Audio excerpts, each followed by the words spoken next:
This thing is a parasite. You witnessed a death. Now it's latched onto you. So thrilled to get to chat with you about Smile 2. I have not had the chance to watch it yet because I'm in the southeast coast of the country, so we don't get too many early screenings, unfortunately. So I'm guessing Atlanta or Savannah, they don't send it down. South Carolina. I don't mean to offend anybody. I am aware of other parts of the Southeast. You are good. No, Okay. but I'm a huge fan of the original film, and everything I've heard about the sequel so far has just made me so amped to see it. So I'd love to start though with what was it about Parker's vision for the sequel that really drew you to want to be a part of it? Excuse me. Well, the first one, what made the first one so special was like this sort of psychic journey of Sosie Bacon that she handled so beautifully. It was and stressfully and terrifyingly, but that's what makes the film is you've got this person who's able to sort of, you're in this person's head and going through this insane break, this question of what's real, what's not, and this terror, and you're never sure what's right, what's real, what's not real. And then when I saw the script for the second one, I was like, wow, I thought, how do you beat that? How do you top what he did in terms of just sort of the psychic intensity?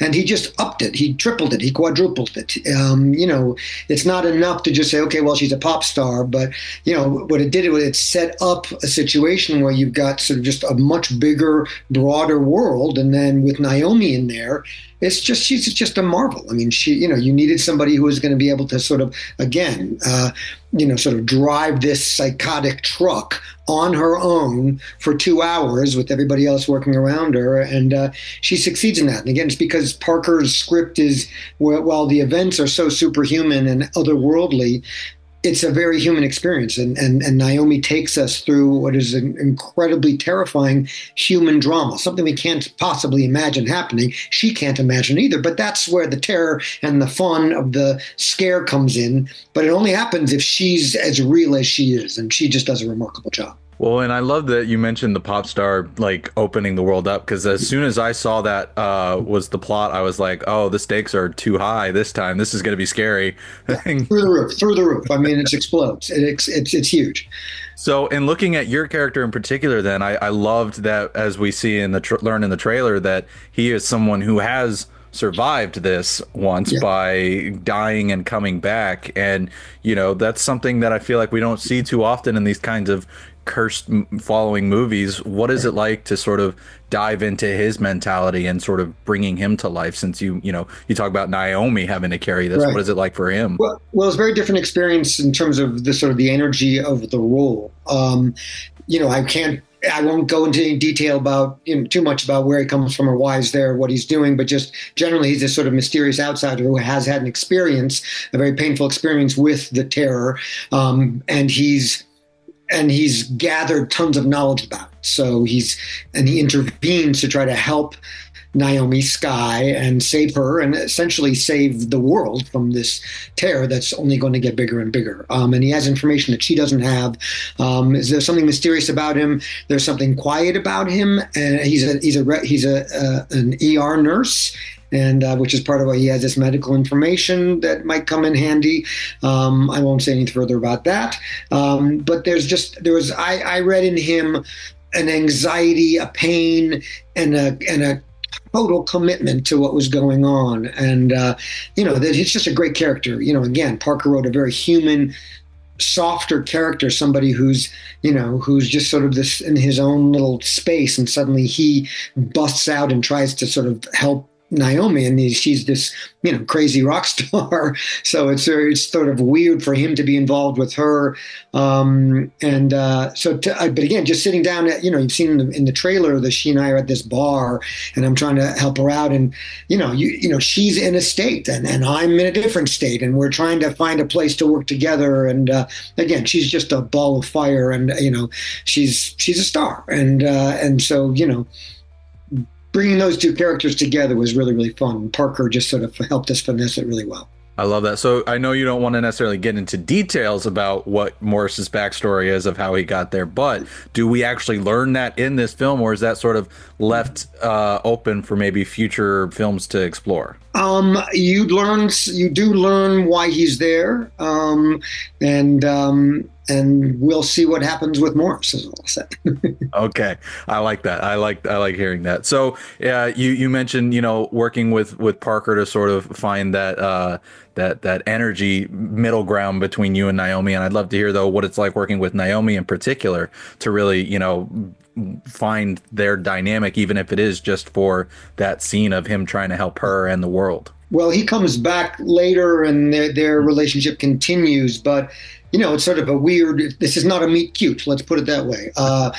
She doesn't want to be there. I don't want to be there, but we need each other desperately, and that makes for a good script and a good scene. And that's why the movie is great, not just because of us, but because those needs are everywhere throughout the film. Naomi needs everybody at every turn. She's a marvel. I've not met her, and I didn't know her work, and she came in just loaded and ready to go. And the movie is relentless. And Parker is, was just frankly balls to the wall at every moment. I mean, when you see the film, you'll see Naomi is 1,000% committed every moment. That's the only way this movie works. And that's the only way it's as terrifying as it can possibly be. And it is. And again, underneath that manic terror is a humanity and a reality that she brings to it. She's so sweet. She's such a lovely person. It's not always do you get somebody that has that kind of immense talent and who's that in the role and is equal parts talent and equal parts grace and sweetness and just friendly. And you want that. It's her movie, and that trickles down to everybody. And I just had a blast working with her. It was a total joy to work with her. She's great. I love hearing that. I mean, having a lead who is like that is very, it makes the environment all the better. So that's great that you had that. And I'm not just saying it. I mean, if she was a jerk, I'd find ways to not say that, but I would not be as effusive. She's just fabulous. She's a fabulous actress and a wonderful person. You know what? I believe you. I don't think you're I don't think you're blowing. You'll see it, and you'll see the movie. She really carries it. So. Oh yeah, I can't wait to see it. So, in talking about then the movie, I mean, so often when you make a horror film like this, you might not realize the sheer scope of it or the sheer tension of it until you see the final product. What was it like when you saw the final product? Yeah, for the first I time? had no idea. I mean, I had no idea it was going to quite hit like that. I mean, again, my stuff is sort of down in the dumps in a way. And, it's a big movie. It is a big character. It's a big world. And when I saw it, I was just thrilled and terrified. And at the same time, part of what also drew me to the film, to doing the sequel when I met Parker was, having seen the first one, he is a very unique filmmaker. And in this genre, there's a lot out there. And so how do you distinguish yourself? Not only with the first one he did in a very crowded field, but I mean, the reviews that I'm hearing already are fabulous for this second one, even better, whatever that means. It's a fabulous film. And to take the first one to hit like that and then to up the ante and do it again and do it even bigger and better is a testament to his filmmaking. He has a very unique eye. He's making a horror movie.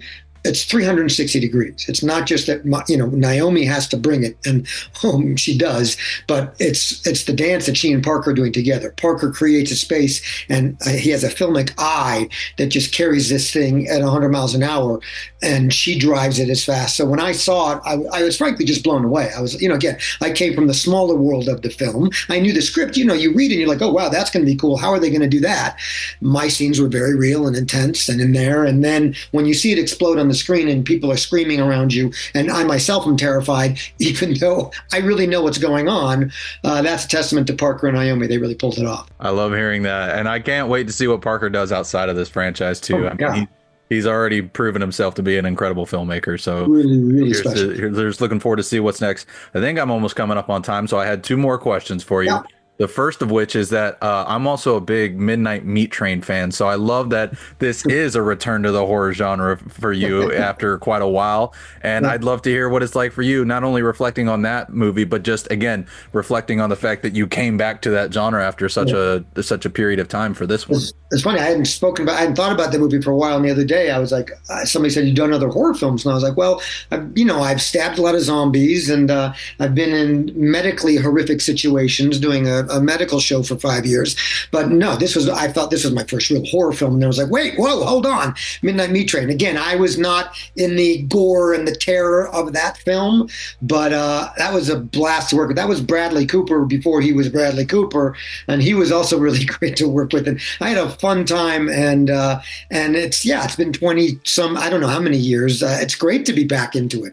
I'd love to dive into the actual horror next time if I get a chance to do it again. I hope you get the chance to do it again. And again, I don't know what happens with Morris in this film, but if there's a way to expand on that and throw him in some horror, I'm in. I'm here for Scream it. 3, the Morris story. We'll go for it. There we go. So my very final question, you just alluded to it, but I mean, House, I still love that show. I know many people still want to see it come back at some point, and I'm curious what your thoughts are on the possibility of a revival, all these years later. Well, that's sort of the thing now. I mean, before you'd never think about it, and then suddenly so many of these wonderful shows are back again. I mean, it makes sense more now than it did 10 years ago, because with streaming, I mean, my kid loves House, and he was barely born when I did it. And you get just a whole new generation of people who really love that show. It would be up to Hugh, of course. I would love it. I mean, I love that character. My character I had so much fun. It was such a wonderful time in my life. And, the writers were so fabulous. It was just such, lightning in a bottle for us. It was just a great experience. And I think that character and those, there's a lot more to tell if they want to tell it, and if people are game, I'm game. Well, I hope it comes to fruition, but if not, I at least look forward to getting the word out about Smile 2, Peter, because like I said, I may not have seen it yet, but this is a franchise I already hold close to my heart, and right. I want to see it continue to thrive. So thank you so much for taking the time to chat with me, man. I really do. You're going to see it and you're going to love it. Thank you for taking your time. Absolutely. I know I will love it. So I can't wait in the next couple of days. So thank you. And I hope you have a great opening weekend. Thank you. I do too. How do we stop it? We need to kill you first. What?